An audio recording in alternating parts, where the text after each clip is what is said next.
Hi, I'm Brian and welcome back to Hiking With Me. Today we're doing the Hose Hill Trig Point and we're going to be visiting, as usual, the churches, hopefully the one at Stapleford Hall and the Hose Hill Trig Point, and ending at the pub for a nice cheeky pint. So let's see how we get on with this walk today.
Well, that's an interesting find.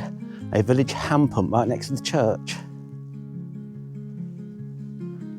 I'm sure that's got the date for something. I'll have to have a look. So our first port of call is St Andrew's Church in Whissendine. We're going to see if we can find the benchmark and the apathetic markings, and then we'll be heading off on the walk. And also have a little look around to see if we can actually find any beaver angels.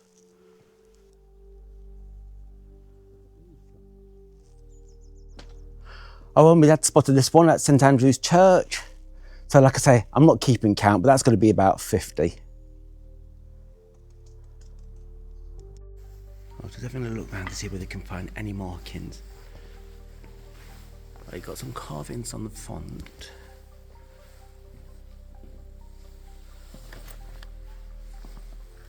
But there's no other markings.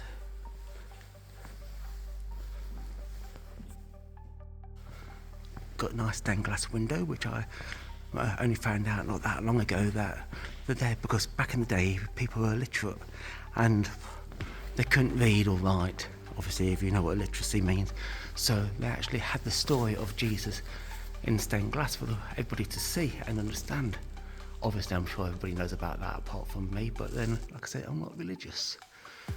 There's the Bible. It's a bit hard to see, but there might be a green man round there somewhere.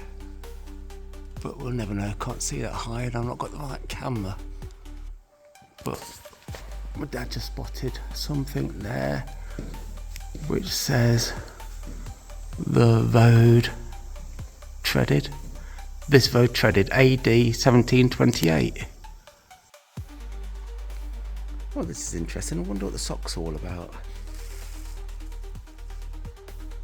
Before we set off, it's worth pausing on the name Whissendine because it tells you a lot about this place and why it exists. Whissendine appears in the Domesday Book of 1086 as Whissendine or Whissendine. The name comes from Old English and is generally taken to mean the grazing valley or pastures valley. That might sound odd today because Whissendine feels exposed and elevated, but the original settlements grew where workable land, water and grazing met. This was always an agricultural place shaped by livestock and farming rather than industry or grand power. St Andrew's Church. This is a church with a share of dark history. In the early 19th century, grave robbing was a genuine fear here as it was across much of England. Bodies were stolen and sold for medical schools and communities fought back however they could. Watching patrols, heavy coffins and in some places bells or alarms attached to the graves. After looking around the church, there's a path just down the side of the church. You head through there and you bear left out towards the countryside. We're going to be heading towards Stapleford Road, passing through all the fields around here. And like my dad keeps pointing out, looks like there used to be some sort of medieval settlement or something around this area. When you actually have a look around I don't actually know what I'm talking about, around the grounds. Here's proof that used to be a original for a field just to here. We're now going to follow the path around the back end of the village towards Stapleford Road, where we're going to head out towards, a bit more of the country and hopefully up to Stapleford Hall if we're lucky. Came across a nice horse and his friend. Well, you can take off those right though. Yeah, that's it. Right in the shoes. So after going through the stables, you come out onto Stapleford Road. You'll see a yellow way marker and you turn left. So you see the yellow way marker and you're onto Stapleford Road and you turn right, not left. Then once you walk past all the houses, you'll see another yellow way marker and another gate. You go through the gate and out into the country. And I'm sure as long as you keep the aerial that we keep coming across in the distance, we can't go far wrong. It's quite nice to see that the farmer's left a nice, clear, defined path for us to follow. But like I say, I know you can't probably see it on this camera, but just over there is the great big massive aerial. But you follow this path and keep heading towards the aerial. So after going across that muddy field, you come to a little dirt track. You turn right at the dirt track. Like I keep saying, you've got the aerial in front of you. You go around the bend. This part of the walk is quiet and gently rolling, with the sort of calm you only get once you're properly away from the roads. So once you've gone over the little brook, you see a sign saying private Stapleford Hall. You don't go that way. You see a yellow way marker and you just keep walking straight ahead. Walking along this path's not easy going. Your boots get clogged up, or the tread gets clogged up and you end up slipping all over the place. But we're heading over towards that farm, I think. Might be wrong.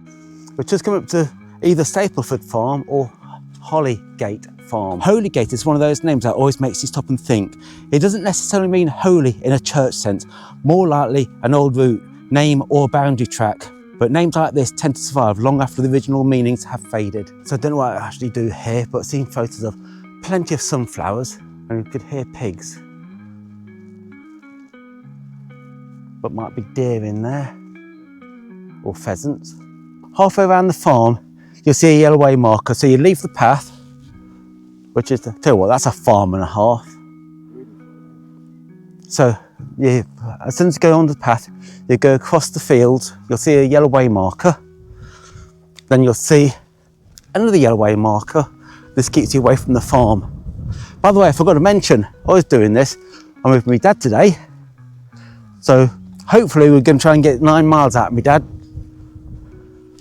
We're almost at the point where you got the Stapleford Hall and there's a private road.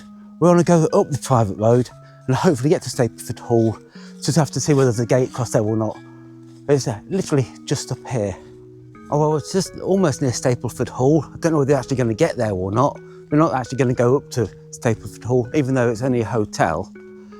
But we're going to try and get round the ground. Well, it's a hotel and spa resort area, so we can actually get there. It'll be good. But there's a lake over that area. Stapleford Hall has its roots in medieval period, but the grand country house we see today was largely rebuilt in the 19th century. Long associated with the Shepherd family, it later became a stately home hotel set within historic parkland shaped over centuries. Oh well, back to the old geolocation, trying to work our way through here. The road is literally just up ahead.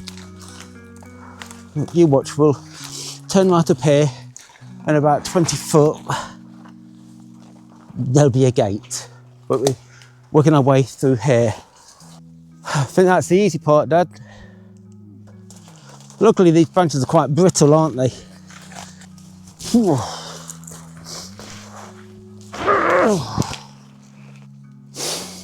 you need a hand? Typically, like I thought, oh, is that a hare just there? Don't know if it's a hare or what, I'll have to look back at the camera. But typically there's a gate just there. But we're now on Stapleford Road and we shouldn't be far from Stapleford Hall. An old-fashioned road sign. Oh well, this is great. 1.5 miles out of our, well, 3/4 mile out of our way. It's closed. So now I've got to do another 3/4 mile back out of our way, well, back to get en route. Oh, it's slightly disappointing that we can actually get to the church. Well, actually the church is called St Mary of Magdalene, because it's all closed up. We couldn't see the Ministry Railway, but we had a cup of coffee and a little picnic. Now it's down to see the Trig Point. Oh well, we've got the sign there saying Whissendine, but we're not going that way. We're going to be turning right down Cuckoo Hill, and the Trig Point hopefully is just up here. So in about another half a mile we should be there. I'm going to actually keep an eye on that. I think I'm a little bit overdressed for this. Walking up Cuckoo Hill, I'm absolutely sweating. Down Cuckoo Hill. Leaving the estate behind, we begin to go on to Cuckoo Hill. It's a name found all over England, often linked to old routeways, or the arrival of the cuckoo in spring, a marker in the agricultural year. The land falls away gently now, and this is where the view really starts to stretch out. Fields roll out below us, hedgerows, old lines, and the horizon begins to widen. And also, we're not far from the Trig Point. It's a good climbing up Hose Hill, but then it sort of goes out into, it plateaus out, and just past Jericho Farm, hopefully, we should see the benchmark. Sorry, we should see the Trig Point. Oh, well, it's not Jericho Farm that I thought, it's Waterloo Lodge. So once you've actually walked past Waterloo Lodge, you come to the Trig Point. And the Trig Point is next to the telegraph pole. Oh, well, that's my 47th Trig Point. Getting through them now. So you got benchmark S4887. Spider's intact. It could actually do with a bit of a scrub, bit of lichen or moss on there, but the views around here are really nice. You can see the aerial over there. You can see for literally miles. There's oh god, can't remember what it's called now. Burton Lazars over there, and you can see literally for miles. So we're at 202 meters. This one. What, above sea level? Yeah. So quite a high point, but now to head back down this road and see where they're going to cut across the field.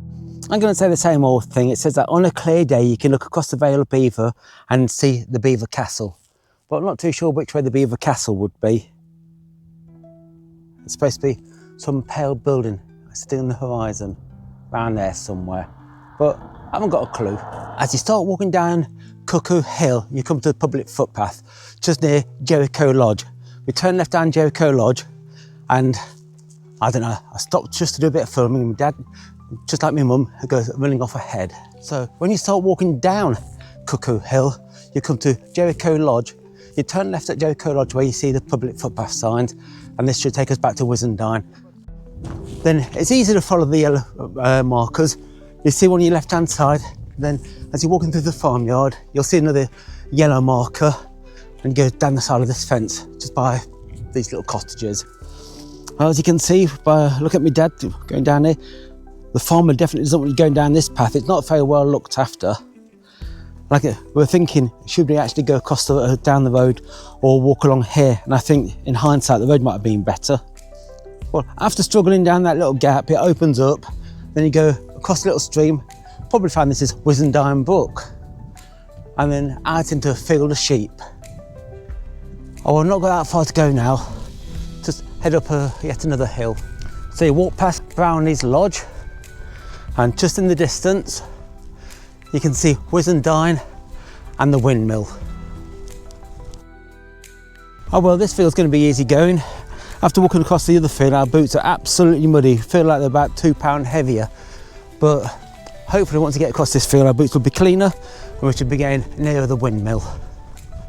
We're thinking about going through that gate and walk along the road, but it's safer along here. So the next farm that we'll walk by is Home Farm. And just, well, as you're walking past it, you see another swing gate, and we're getting closer and closer to the windmill. And I think we've just done 8 miles. Oh, I'm not too sure, but I think this is the fairy ring just here. Don't know what it'll pick up on the camera, but as you can see, there's the fairy ring. Oh, as we get back to Whissendine, we go past these houses on the right hand side, and there's been a very well marked walk today. So just go through here, and I'm hoping that there's going to be a path down here that we can cut through to go down to the windmill, but I'm not holding my breath on that. So it says that there's a path down here somewhere, but I can't see anything. Oh well, now back in Whissendine. We just came out from Walton Close and we're going to have a quick look at the windmill over there. So we're going to get onto Whissendine Road, just walk up here a little bit and hopefully we'll find the entrance somewhere up here.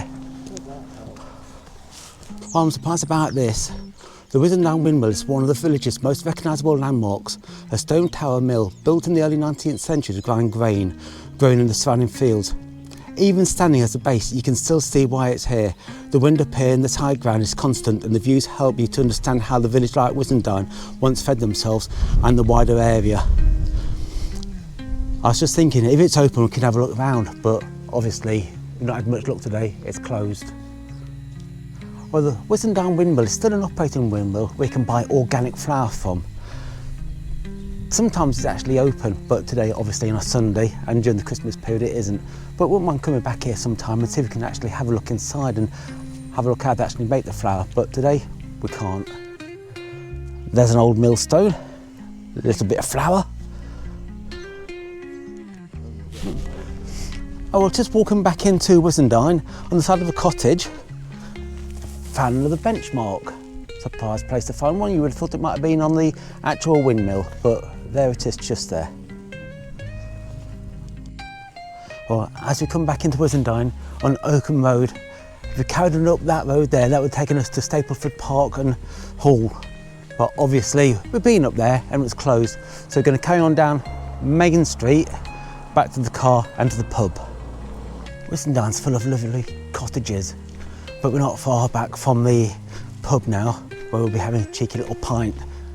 So we're now going to be stopping off at the White Lion Inn for a nice pint, a well-deserved pint. We've just done a fraction over 9 miles, which is actually really good, especially for my dad, considering he was only wanted to do 7.5. But like, you know what mile walks are like.